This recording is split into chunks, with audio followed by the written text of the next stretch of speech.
What's good, YouTube? Welcome back to another video, and today we are watching Boxing's Wasted Talent by Office Huncho. Make sure you go check my man out. He be dropping amazing boxing videos. There's a lot of wasted talent in boxing. From what I experienced, even in like the small area that I'm from, it's a lot of wasted talent. A lot of kept secret talent, from where I'm from what I experienced, and it sucks, because you see such great fighters who never really get a good opportunity to showcase how good they really are. Let's see what this video all about from my man Office Huncho.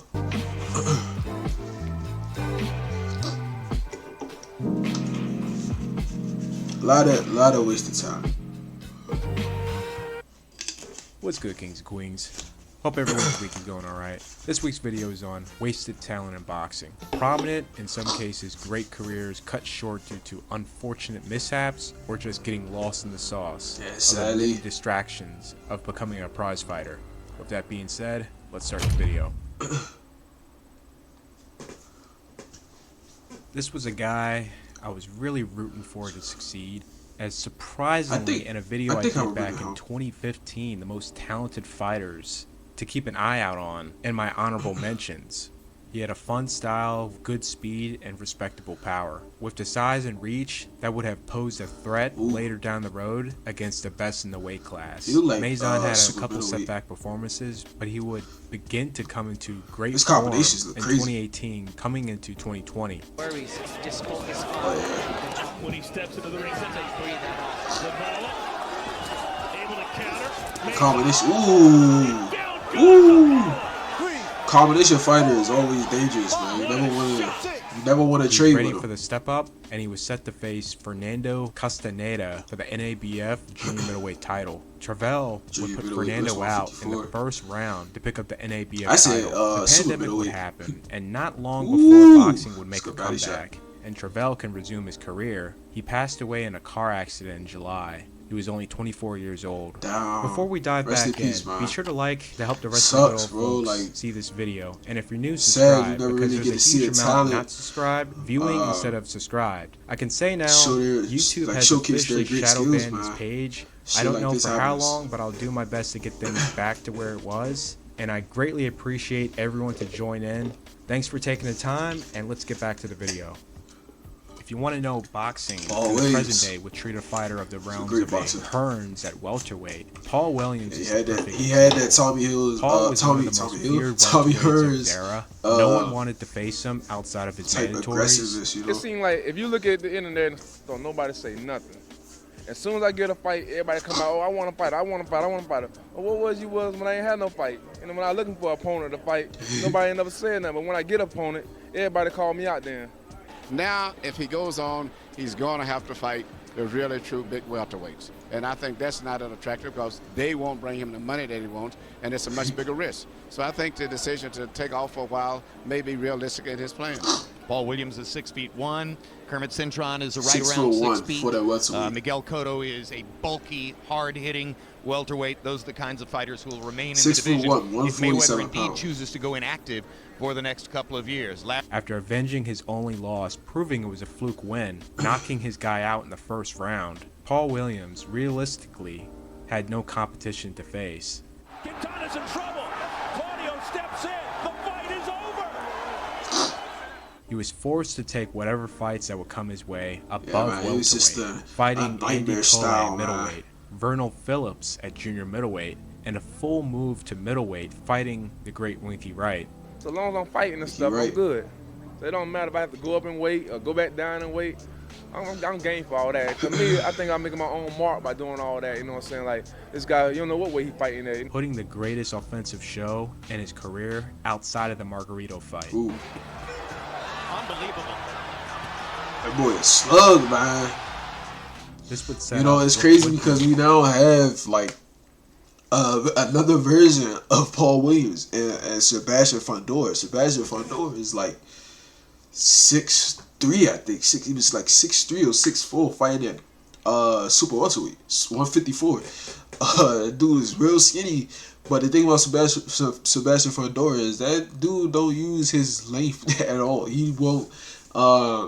He'll flick his jab out there sometimes, but usually he'll do it just not even to keep the distance. He'll do it just to set up a shot. Like, he won't back out. He will step in with the jab, and he will try to slug it out with the guy. To finally be in the proper spotlight as a star. However, this was during the spiraling of Pavlik's career post-Hopkins fight, and the matchup would get postponed, then ultimately canceled. Contender Sergio Martinez was brought in as a fill-in, and Williams will pull off the win. However, this would set up a rivalry against Martinez as he did not decisively win, and the scorecards were controversial. Martinez it's always the fill-in fights. Pavlik. He will become the middleweight champion, and Paul Williams would have first dibs at the middleweight crown. This fight was at a catch weight of 158 pounds. Martinez had successfully transitioned as a middleweight, as Williams did not build his base to be a full-fledged middleweight. Martinez, who looked much more stronger and bigger compared to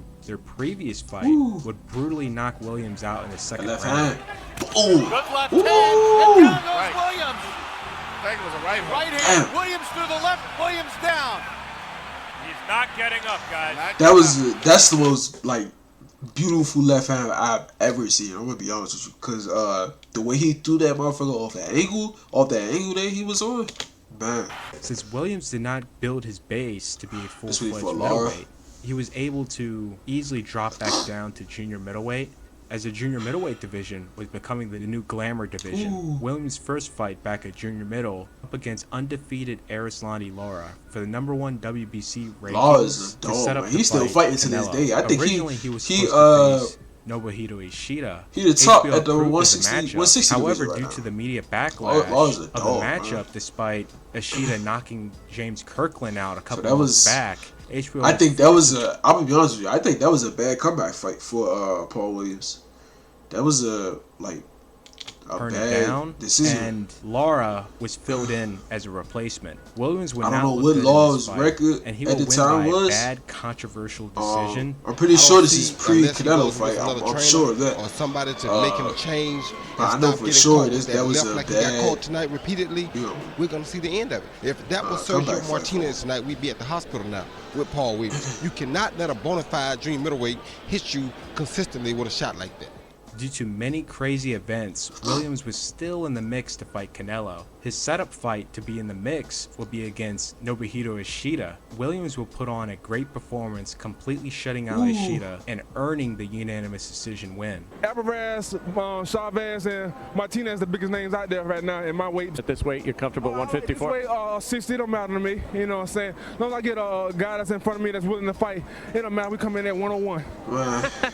It sucks Not long you after to get this the fight, Canelo versus Williams was announced for September 12th. Huge matchup to compete with the HBO pay-per-view Chavez-Martinez card. Just a few months before the fight, Williams will be involved in a motorbike accident, resulting for him to be paralyzed from the waist down, unfortunately ending his boxing career right there.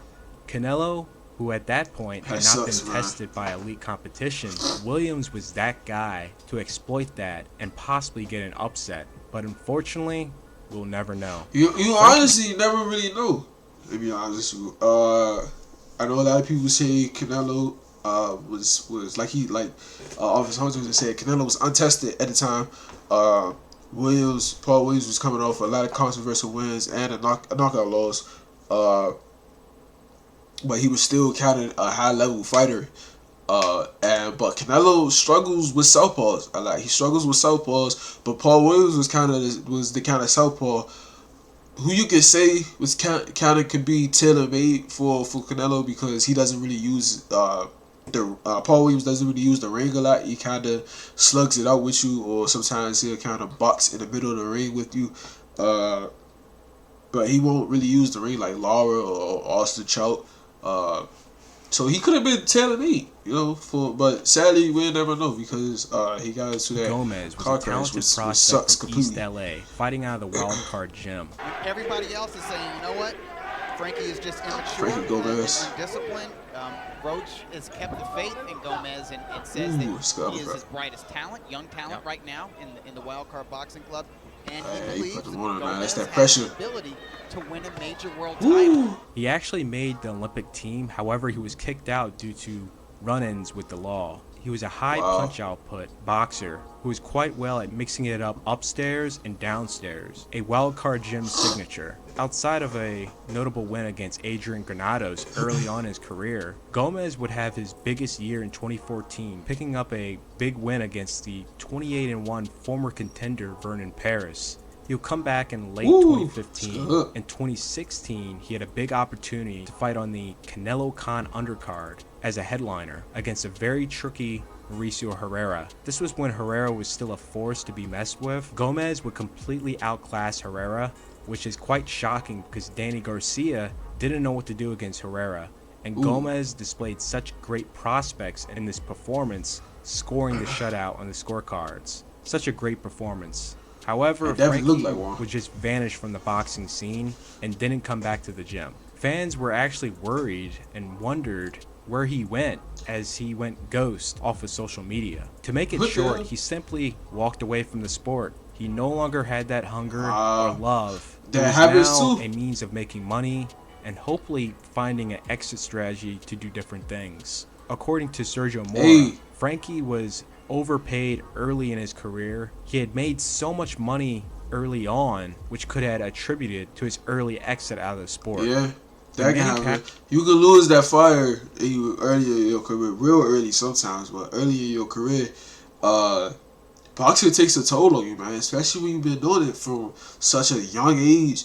When you get to the pros, it takes a harder toll on you. Toll on your body, toll on your mental health. The pressure that builds up on you, man, you know. Pacquiao had blown up in the 2000s, becoming a national and world icon, starting a renaissance of boxing in the Philippines, with Filipinos rallying behind their homegrown talent. Marvin Sasona was a massive standout from General Santos City. He will make his pro debut at the age of 16 years old against one member of the Donaire family, earning a unanimous decision. After that, he'll go on to knock out every single opponent, earning a WBO Asian Pacific regional title at flyweight, capture the Oriental flyweight title. Yo, I gotta watch them. Damn, that was a good uppercut. Yo, I gotta watch them. Them lower class fights, flyweight, strawweights. Man, these some good ass fights. Man. I gotta watch them.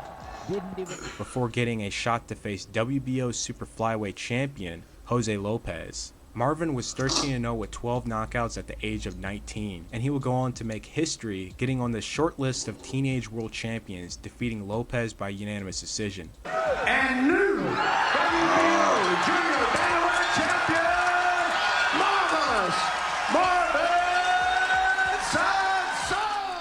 Sansona would get lost in the sauce, and it showed as he would lose his title on the scale and his first defense ending in a draw. He would then face Wilfredo Vasquez Jr. and get stopped in the 4th round. Marvin would vanish into obscurity, ballooning in weight, and at a certain point ended up homeless. He will make a full comeback in 2013, where he would stop Jason Egura in the 8th round. In early 2014, he will get a dream shot to face former WBA champion Akifumi Shimoda for the WBO International Featherweight title in Macau, China on HBO 2. Marvin would show the world how talented he really was, beating Shimoda to the punch, then to deliver one of the most devastating knockouts at featherweight in this decade. Sansona would avenge his early defeat against Vasquez Jr., winning by split decision. However, he would later vanish from the sport after 2015 and then return back to the ring in 2018, where he came in 6 pounds overweight at a catchweight fight of 141 pounds. Marvin will have his final fight in 2022. The Galaxy brothers will become boxing's first twins to become world champion after Kalkor defeated Wilfredo Vasquez for the WBA bantamweight title to become Thailand's first bantamweight champion, as Kaosai had pretty much cemented his career as a top 5 great at super flyweight. Kalkor was just entering his path to become a great. Kalkor would be dethroned by Sung Kil Moon by technical decision due to an accidental. I'm not really shortly after both brothers will get into a car accident. Kaosai with minor injuries. However, Kalkor had severe injuries that left him unconscious. He required a 5-hour operation for a broken jaw and punctured lung. Kalkor would avenge his but loss. A lot of them come from a lot of different countries and stuff. However, probably due to the car accident, it's hard to really his next get defense, he will tragically like pass out their fights after getting and hit their with a shot, causing a delayed reaction against Luisito Espinoza. Kalkor would immediately retire. So, you know, it sucks because they're such great fighters. You know, they never really got like the smaller weight classes never really get a lot of recognition. But they put on such great fights, and man. Kaosai as well, shortly topping his career off with the unbeatable 19 consecutive title defenses at super flyweight.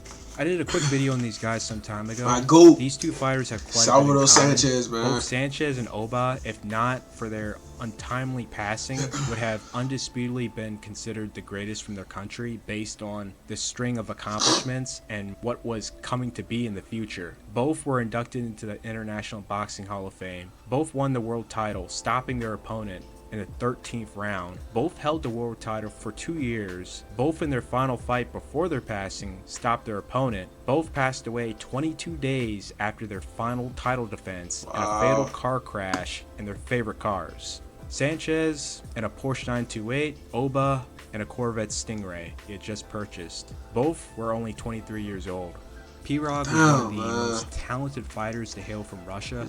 Exceptional power, great defense, and the masterful Soviet style that has not been seen by Westerners at this level of the sport. Oh yeah, I remember athleticism Pirog had. I think his name was in full display in his HBO and US debut against highly talked about boxing prospect, now contender, Daniel Jacobs. Pirog would brutally put Jacobs away in the 5th round. This would give Pirog notoriety across the boxing world as a force Danny Jacobs was outside of on top, like a good ass prospect hardcore at boxing that time. fans. He's knocked him out. He completely outboxed Danny Jacobs. What's happening in Europe in the middleweight division? All wanted Pirog to face Gennady Golovkin, which, crazy enough, that fight was made for August 15th of 2012. However, Pirog would receive a career-ending injury when hitting car tires with a hammer, a common strength and conditioning exercise used in MMA that became popular in boxing when used by Kelly Pavlik in the lead-up to his first fight with Jermaine Taylor.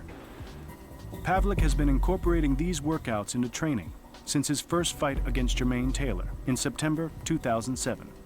He says him getting up in the 2nd round, that had a lot to do with his tire training and stuff, that he had that strength and power to get back up and keep fighting. That comeback against Taylor earned him the middleweight championship. There's maybe other examples, but Pavlik is the most notable. Boxers years ago were doing something similar, such as cutting wood with an axe. However, since Pavlik, boxing conditioning coaches were implementing these exercises into their regimens. However, Pirog made one big mistake and ruptured his disc, resulting in an untimely exit out of the sport, which contributed to the steady rise of Gennady Golovkin. Damn, this sucks, man. Joanne Guzman was a generational talent. He had some of the fastest hands, pound for pound, in boxing history. His defense was amazing. In his prime under Floyd Mayweather Sr., this man was literally unstoppable. The combination of power, speed, defense, and footwork, he was a force from super bantamweight to super featherweight. Oh, he's Dominican? I thought he was Cuban, boy. Them Cubans be moving fast and shit, too. He's going to hang in there and stick with I think he's Dominican, though. Woo! So to expect it and watch out for it. Boy. However, Guzman never reached his peak and drifted away from what would have been a great career, leaving Mayweather Sr. blowing up in between fights, and inactivity caught up with him, where he looked shades different from the fighter that caught the eyes of the boxing world in 2007. And on top of that, this is boxing's wasted talent. Yeah, man. It sucks when you have talent like that in the sport of boxing and you just never really get to see it fully go.